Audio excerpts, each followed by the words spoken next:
कथा विवेकानंदांच्या या मालिकेत आज आपण ऐकणार आहोत गोष्ट प्राणीमित्र नरेंद्र भाग 4.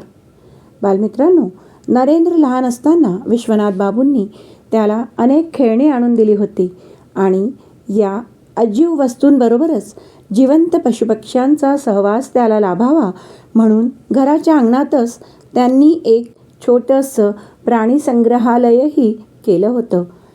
घरात गायी तर होत्याच. नरेंद्र आणि त्याचे मित्र या प्राणीमित्रांशी खेळण्यात रमून जायचे.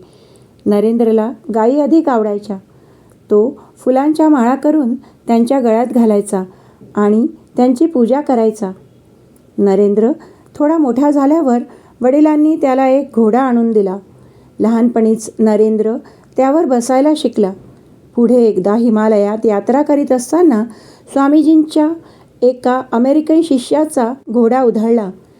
स्वाराला खाली पाडणार तोच स्वामीजींनी घोड्याला धरले आणि मग शांत केले. नंतर काही वेळ ते स्वतः त्या घोड्यावर बसून राहिले. थोड्या वेळाने त्यांनी नुकत्याच घोड्यावर बसायला शिकलेल्या एका शिष्याला सांगितले, आता मी खाली उतरतो, तू बैस या घोड्यावर. तो शिष्य घाबरला. स्वामीजी म्हणाले, भिवू नकोस, तो आता काही करणार नाही. साधूंच्या सहवासात आलेले प्राणीही साधुवृत्तीचे होऊन जातात. तो आता काहीही करणार नाही. आणि खरोखरच तसे घडले. पुढच्या प्रवासात त्या घोड्याने जराही त्रास दिला नाही. तर बालमित्रांनो, प्राणीमित्र नरेंद्र ह्याचा आणखी एक प्रसंग. एकदा नरेंद्र आणि त्याचे मित्र खेळत असताना रस्त्यावर एकदम गडबड झाली. घोडा उधळल्यामुळे एक घोडागाडी भरधाव वेगाने येताना लोकांनी पाहिली आणि घाबरून सर्वजण सैरावैरा बाजूला धावले. गाडीत एक स्त्री बसली होती.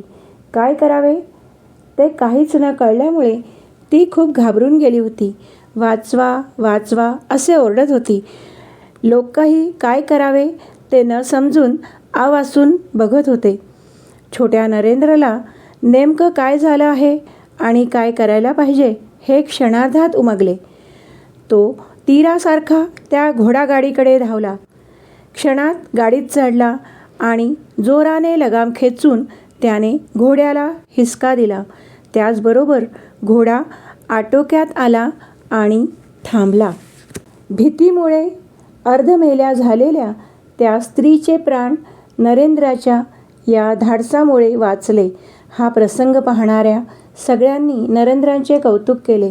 तर बालमित्रांनो, असे होते आपले स्वामीजी लहानपणापासूनच प्राणीमित्र.